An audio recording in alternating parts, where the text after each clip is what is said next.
Welcome everyone. আপোনালোক সকলোকে আমাৰ জ্ঞান তীৰ্থ ৱে টু সাকসেছ ইউটিউব চেনেললৈ পুনৰবাৰ স্বাগতম জনাইছো। দিছ ইজ জ্ঞান প্ৰকাশ। তো জ্ঞান প্ৰকাশৰ সৈতে পোনপটীয়াভাৱে জড়িত হৈ থাকিবলৈ আপোনালোকে আমাৰ ইউটিউব চেনেলটো ছাবস্ক্ৰাইব কৰি লোৱাৰ লগতে আমাৰ যিটো টেলিগ্ৰাম চেনেল এডিআৰই মহাসংগ্ৰাম তো তাতো আপোনালোকে জইন হৈ ল'ব। তাত আমি ৰেগুলাৰ মক টেষ্টসমূহ প্ৰভাইড কৰি থকাৰ লগতে আমি আমাৰ যিখিনি আমাৰ PDF নোটছ থাকে লগতে আন ধৰণৰ যিকোনো ধৰণৰ নোটছ আমি তাত প্ৰভাইড কৰি থাকোঁ। ঠিক আছে, যিকোনো ধৰণৰ ইনফৰমেশ্যনো আমি তাত প্ৰভাইড কৰোঁ। গতিকে চেনেলটোত আপোনালোকে জইন হৈ ল'ব। বাকী থাকিলে আমি এডিআৰই মহাসংগ্ৰামৰ এটা চিৰিজ আমি আৰম্ভ কৰি ৰাখিছোঁ, সকলোৱে হয়তো জানেই। তো খুব সুন্দৰভাৱে ভিডিঅ'সমূহ দি আছোঁ, লগতে এক্সট্ৰা কিছুমান ভিডিঅ' দি আছোঁ। তো ৰিমিলি মেমেও কালিৰ পৰা ভিডিঅ' দিবলৈ আৰম্ভ কৰিছে। তো ডেফিনেটলি আমিও খুব সুন্দৰভাৱে আগুৱাই লৈ গৈ আছোঁ। মেথছৰো আমি শ্বৰ্টছসমূহৰ লগতে মেথছৰ ভিডিঅ'সমূহ দি আছোঁ। কেনেকুৱা ধৰণৰ টপিকৰ ওপৰত আপোনালোকে ভিডিঅ' বিচাৰে তো আমাক কমেণ্ট কৰি জনাব। তো নিশ্চিতভাৱে আমি আপোনালোকক সহায় কৰিবলৈ সম্পূৰ্ণৰূপে আমি চেষ্টা কৰিম, নহয় জানো। তো ইংৰাজীৰ ওপৰতো আমি 2-3টা ভিডিঅ' দিছোঁ। তো আমি আন এটা চিৰিজো আগবঢ়াই থৈছিলোঁ, য'ত আমি ছেবাৰ মাধ্যমৰ যিখিনি সমাজ বিজ্ঞানৰ বুক, যিহেতু সমাজ বিজ্ঞান বুলি এক্সট্ৰাকৈ এটা ছাবজেক্ট দি দিছে ছ'চিয়েল ছায়েন্স, গতিকে এই ছ'চিয়েল ছায়েন্সৰ কিতাপকেইখন পঢ়াটো বহুত জৰুৰী।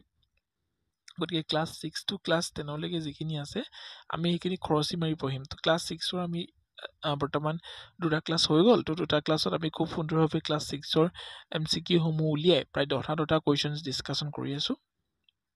আপোনালোকৰ সহযোগিতা আমাক লাগিব। তো ডেইলি আমি ভিডিঅ'সমূহ আপলোড কৰি যাম, ঠিক আছে। তো বৰ বেছি সময় নষ্ট নকৰোঁ, আমি ভিডিঅ'টোৰ মাজলৈ আগবাঢ়োঁ, ঠিক আছে। তো কুৱেশ্যন নম্বৰ 1টোত আমি কি লৈ আহিছিলোঁ সেইটো মন কৰক। কোন ধৰ্মৰ লোকে পুনৰ্জন্ম আৰু কৰ্মফলক বিশ্বাস কৰে?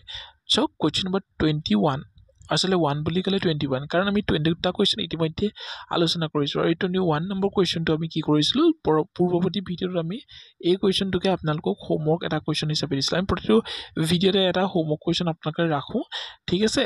তো ইয়াত অপশ্যন এত আছে হিন্দু, অপশ্যন বিত আছে জৈন, অপশ্যন চিত আছে বৌদ্ধ আৰু অপশ্যন ডিত আছে খ্ৰীষ্টান।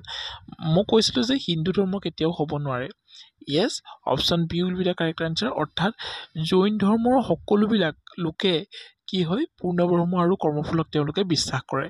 পৰৱৰ্তী কুৱেশ্যন নম্বৰ আমি 22ত যাম, বৰ বেছি সময় নষ্ট নকৰোঁ। শ্বেতাম্বৰ আৰু দিগম্বৰ কোন ধৰ্মৰ দুটা শাখা হয়? তো শ্বেতাম্বৰ আৰু দিগম্বৰ আমি প্ৰায়ে শুনি থাকোঁ, নহয় জানো, দুটা ৱৰ্ড। কিন্তু এনেকৈ ধৰণে যদি এটা কুৱেশ্যন আহি যায়, এতিয়া হয়তো বহুতৰে আমাৰ যিখিনি ভিউৱাৰ্ছটো তেওঁলোকে পাজল লাগিছে। তো শ্বেতাম্বৰ দিগম্বৰ কোনটো ধৰ্মৰ আছিলে, হয়নে? তো পাজলছ লাগি যায়। অপশ্যন এত আছে হিন্দু, অপশ্যন বিত আছে জৈন, অপশ্যন চিত আছে বৌদ্ধ আৰু অপশ্যন ডিত আছে খ্ৰীষ্টান। আপোনালোকে কমেণ্টটো কৰিবলৈ চেষ্টা কৰক আমি কুৱেশ্যনটো কোৱাৰ আগতে, তো তেতিয়া ভাল হয় আৰু। তো অপশ্যন বিটোৱে কাৰেক্ট হ'ব, অৰ্থাৎ জৈন ধৰ্মৰ লোকসকলক শ্বেতাম্বৰ আৰু দিগম্বৰ হিচাপে দুটা শাখা আছে, ঠিক আছে। পৰৱৰ্তী কুৱেশ্যন নম্বৰ 23নো আমি কি লৈ আহিছোঁ মন কৰক।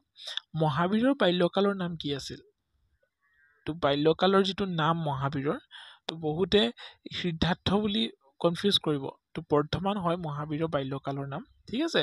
তো বৰ্ধমানৰ পিতৃ আছিলে, ফাদাৰ আছিলে সিদ্ধাৰ্থ, ঠিক আছে। সিদ্ধাৰ্থ আকৌ কিন্তু বৌদ্ধদেৱৰো বাল্যকালৰ নাম হয়, ঠিক আছে। কনফিউজ নকৰিব কিন্তু দেই, ভাল ধৰণে নোটছ কৰি ৰাখক।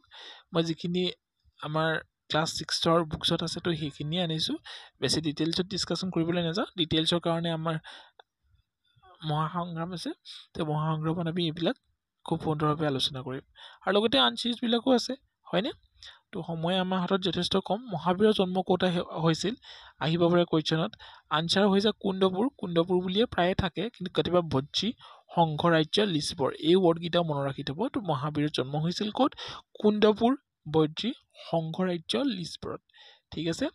মেক্সিমাম কুণ্ডপুৰেই হয়, কিন্তু ভজ্জী, সংঘৰাজ্য বুলিও আহিব পাৰে, ক'বতো নোৱাৰি। তো লিছবৰ এইকেইটা মনত ৰাখি থ'ব। মহাবীৰৰ জন্ম 540 BC হৈছিলে বিফৰ খ্ৰীষ্ট, আৰু মৃত্যু হৈছিলে 468 BC, ঠিক আছে। পিতৃ আছিলে সিদ্ধাৰ্থ, ইতিমধ্যে আমি আলোচনা কৰিছিলোঁ। মহাবীৰ জৈনৰ ফাদাৰ কোন হয়? মহাবীৰ জৈনৰ ফাদাৰ হৈছে সিদ্ধাৰ্থ আৰু মাতৃ হৈছে ত্ৰিশলা ঠিক আছে পৰৱৰ্তী কুৱেশ্যন নম্বৰ 25 টোত আমি গৈ পাম কুৱেশ্যন নম্বৰ 25 টোত কি আছে হেতু মন কৰক গৌতম বুদ্ধৰ জন্ম ক'ত হৈছিল গৌতম বুদ্ধৰ জন্ম ক'ত হৈছিল অপচন এ আছে লুম্বিনী বিত আছে বৈশালী অপচন চিত আছে মধুপুৰ আৰু অপচন ডিত আছে কোচবিহাৰ ইয়েছ লুম্বিনীতে গৌতম বুদ্ধৰ জন্ম হৈছিলে কিন্তু মই এইটো এনেকে ৰাখিছো কপিলা বস্তু বুকখনত কপিলা বস্তু বুলিও উল্লেখ আছে গতিকে দুইটা আপোনালোকে মনত ৰাখি থব কপিলা বস্তু ঠিক আছে জৈন ধৰ্মৰ বৰ্ধমানৰ জন্ম ক'ত হৈছিলে তো ক'ত হৈছিলে আমি কুণ্ডপুৰ বুলি পঢ়ি আহিছো হয়নে next question number 26 question number 26 টো আপোনালোকে মন কৰক ইয়াত কি দিয়া আছে বৌদ্ধ ধৰ্মৰ গৌতম বুদ্ধৰ বাল্যকালৰ নামটো কি আছিল অপচন 4টা আছে দেখিছে এই 4টা সিদ্ধাৰ্থ বৰ্ধমান গৌতম আৰু কৌটিল্য আৰু ইয়াৰ শুদ্ধটো হ'বলৈ গৈ আছে গৌতম বুদ্ধৰ বাল্যকালৰ নামটো হৈছে সিদ্ধাৰ্থ ইতিমধ্যে আমি আলোচনা কৰিছো নেক্সট কুৱেশ্যন নম্বৰ 27 ত আমি যাম হিনজান আৰু মহাযান কোন ধৰ্মৰ দুটা ভাগ হয় তো আমি শ্বেতাম্বৰদী কামৰ কথা পঢ়ি আহিলো তো জৈন ধৰ্মৰ দুটা শাখা হয় তো হিনজান আৰু মহাযান বহুতে হয়তো নাজানে তো এইখিনি আচলতে আমাৰ বৌদ্ধ ধৰ্মৰ দুটা ভাগ হয় ঠিক আছে মন কৰি ৰাখিব নেক্সট কুৱেশ্যন নম্বৰ 28 টোত আমি যাম বুদ্ধ পূৰ্ণিমা উদযাপন কৰা হয় কিয় কিহৰ কাৰণে বুদ্ধ পূৰ্ণিমা উদযাপন কৰা হয় গৌতম বুদ্ধৰ জন্মৰ কাৰণে গৌতম বুদ্ধৰ পৰম জ্ঞান লাভৰ কাৰণে গৌতম বুদ্ধৰ মহাপৰিনিৰ্বাণৰ কাৰণে নে ওপৰৰ সকলো বহুতে ওপৰৰ সকলো চুজ কৰি থৈ আহিব কিন্তু এইটো ভুল হ'ব ঠিক আছে অপচন শুদ্ধ উত্তৰটো হ'ল আচলতে এইখিনি আমি কনফিউজ দূৰ কৰিবলৈ আমি সেইখিনি কিতাপ পঢ়িবই লাগিব আৰু সেইখিনি কিতাপ আপোনালোকে এতিয়া পঢ়িব নালাগে আৰু মই যিখিনি MCQ দিম সেইখিনিয়ে চাওক এটা দীঘল ভিডিঅ' হ'ব যিহেতু ক্লাছ 10 লৈকে আমি MCQ খিনি ডিছকাশ্যন কৰিব আছে গতিকে আমাৰ সৈতে জড়িত হৈ থাকক আমাক আপোনালোকে সাহস দিয়ক ছাবস্ক্ৰাইবাৰ বঢ়াওক শ্বেয়াৰ কৰক তো তেতিয়া নিশ্চিতভাৱে আমি ৰেগুলাৰ ভিডিঅ'সমূহ আপলোড কৰিম কিন্তু এইখিনি কিন্তু বহুত ইম্পৰ্টেণ্ট আপোনালোকে নিজৰো লাগিছে হয়তো বুদ্ধ ধৰ্ম উদযাপন কিয় কৰা হয় আহে এনেকুৱা কুৱেশ্যনছ আৰু ওপৰৰ সকলো দি দিব বহুতে কাৰেক্ট কৰি থৈ আহিব ওপৰৰ সকলো কিন্তু ঘৰত আহি দেখিব ভুল আছিলে কুৱেশ্যনছটো নহয় জানো option A will be the correct answer Gautam বুদ্ধৰ জন্মৰ কাৰণে বুদ্ধ পূৰ্ণিমা উদযাপন কৰা হয় ঠিক আছে নেক্সট ত্ৰিপিটক কি ভাষাত লিখা হৈছিল বৌদ্ধ ধৰ্মৰ এখন পবিত্ৰ গ্ৰন্থ হৈছে ত্ৰিপিটক কি ভাষাত লিখা হৈছিলে পালি প্ৰাকৃত সংস্কৃত হিন্দী বহুতে এইটোও নোৱাৰিব option A will be the correct answer পালি ভাষাত লিখা হৈছিল ঠিক আছে মই কিন্তু ইম্পৰ্টেণ্টখিনিয়ে লৈ আহিছোঁ যিখিনি আহিব পাৰে হয়নে বুদ্ধদেৱে প্ৰথম তেওঁৰ মতবাদসমূহ ক'ত প্ৰচাৰ কৰিছিল বুদ্ধদেৱে চাওক এই যিখন ছ'চিয়েল চায়েন্স বুক বহুত বেছি কুৱেশ্যনছ তাৰ পৰা নোলাব বহুত ডিফ্টতো তাত কুৱেশ্যনছবিলাক নাই কিন্তু সেইকেইটা কুৱেশ্যন উলিয়াবলৈকে আপোনালোকে গোটেই কিতাপকেইখন খৰচি মাৰি পঢ়িব লাগিব তাৰ বাবে যথেষ্ট সময়ৰ প্ৰয়োজন হ'ব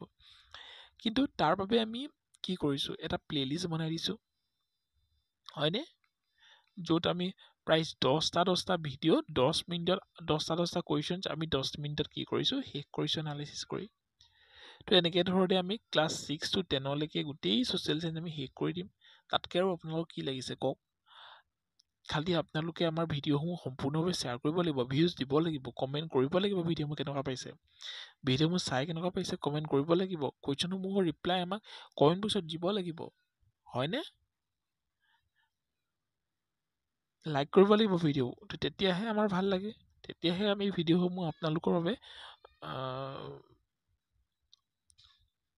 অতি উদ্যমতাৰে আৰু এটা ভিডিঅ' নেক্সট ভিডিঅ'সমূহ বনাব পাৰোঁ ঠিক আছে 13 নম্বৰ কুৱেশ্যন আজিৰ ভিডিঅ'টো শেষৰটো কুৱেশ্যন বুদ্ধদেৱে প্ৰথম তেওঁৰ মতবাদসমূহ ক'ত প্ৰচাৰ কৰিছিল অপচন এত আছে হাৰনাথ বিত আছে কোচি চিত আছে বৈশালী আৰু ডিত আছে Sri Lanka option A will be the correct answer অৰ্থাৎ হাৰনাথৰ তেওঁ মতবাদসমূহ প্ৰচাৰ কৰিছিল আৰু আমি প্ৰতিটো ভিডিঅ'তে এটা কুৱেশ্যনছ হোমৱৰ্ক ৰাখোঁ আৰু this is the homework questions Maurya সাম্ৰাজ্যৰ প্ৰতিষ্ঠা কেতিয়া কৰিছিল অপচন এত আছে 324 খ্ৰীষ্টপূৰ্ব 422-23 খ্ৰীষ্টপূৰ্ব 322 আছে আৰু অপচন ডিত আছে 300 খ্ৰীষ্টপূৰ্ব গতিকে ইয়াৰ এটা শুদ্ধ উত্তৰ হ'ব আমি আপোনালোকে অপচনটো 31 বোলে এ শুদ্ধ 31 বোলে বি এনেকৈ ধৰণে আমাক কমেণ্ট বক্সত জনাব ঠিক আছে তো আজিলৈ ভিডিঅ'টো ইমানেই তো C in the next video' thank